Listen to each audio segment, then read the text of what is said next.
ninkani waa dilaa. Halkii la marsiin lahaa ciqaabta dilka ee caadiga ah ayaa waxaa sugaysa ciqaab aad u daran. Waalidka dhalay gabadha uu ninkan dilay ayaa go'aaminaya qaybaha jirka ee dambiilahan laga jarayo. balse marka hore intaynu muuqaalka gudaha u galin waxaynu kaa codsanaynaa inaad leeg saarto oo sii shargareyso mahadsanid. sababo la xiriira dib u eegis ay dowladdu ku samaysay mowqifkeeda ku aadan ciqaabta dilka ayaa dowladdu waxay samaysay xarun qaliin oo sidii xabsiga u samaysan oo aad loo ilaaliyo. sargaalkan ayaa xabsigan ka mas'uul ah si uu u ilaaliyo nidaamka caafimaad ee maxaabiista marka qaliinka lagu samaynayo si aysan u dhibtoonin. sargaalkan ayaa la sheekaysanayay Willie Bingham oo ka mid ah maxaabiista. maxbuuskan waa uu niyad jabsanaa wuuna ka naxay in gacantiisa laga goyn rabo. sargaalku wuxuu Willie u sheegay inuu gacan ku dhiigla yahay tanina ay tahay xukunkiisa, laakiin isagu ma rabo inuu dhibtan la kulmo. arrintanna wuxuu ku sheegay inay tahay cadaalad daro. waxa uu qirtay inuu gabadhaas dilay balse ma uusan garanayn sababta uu dilay. waxaas oo dhan waxaa sabab u ahaa daroogo iyo khamri uu isticmaalay. ciqaabtani waxay isaga ka dhigaysaa inuusan mar dambe wax dilin. dhan kale sargaalkan ayaa si degan maxbuuska ugu sheegay in lagu fulinayo xukunkiisa. qaliinkan ayaa noqon doona kan ugu horeeya oo qof lagu xukumo.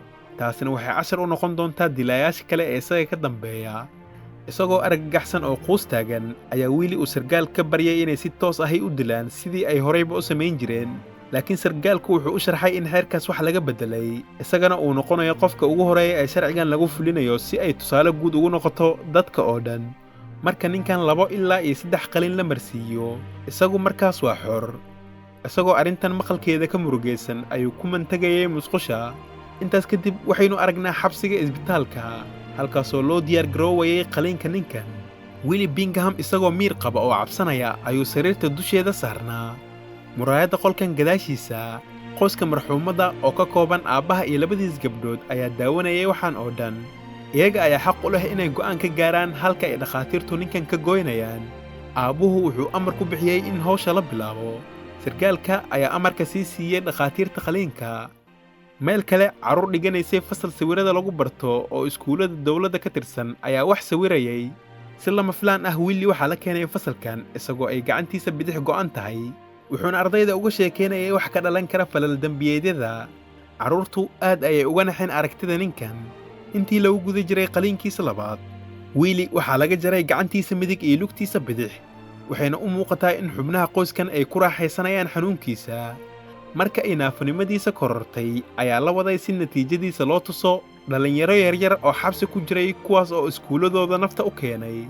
inta lagu guda jiray booqashadan Willie wuxuu dambiilayaashan dhalinta yar u sheegay inay si edeb leh u dhaqmaan, haddii kalena ay sidiisa oo kale u dambayn doonaan.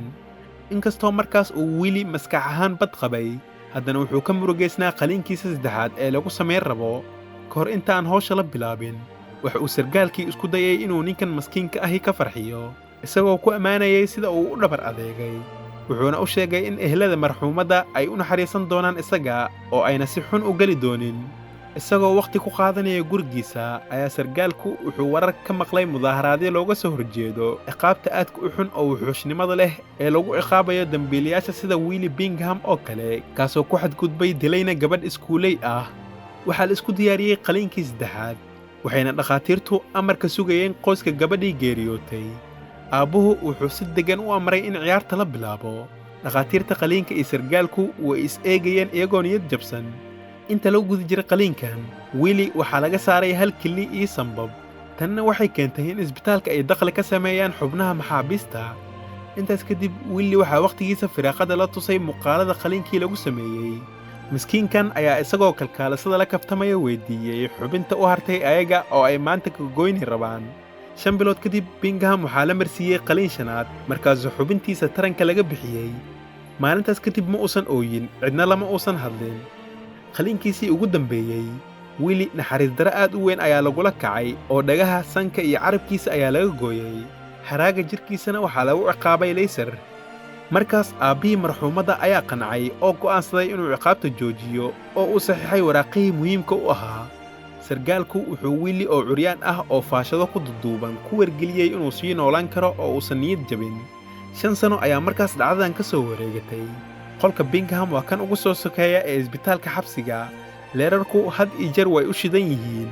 mar walba halkan ayuu joogaa oo indhihiisu waxay si joogta ah u eegayaan saqafka qolkiisa isagoo aan meyd waxba dhaamin marka laga reebo isbuuca ugu dambeeya ee bil kasta markaasoo Willie Bingham la geeyo iskuulada si ardayda loo tuso. Subscribe saar kanaalkan si aad u hesho muuqaalo badan oo kan oo kale ah.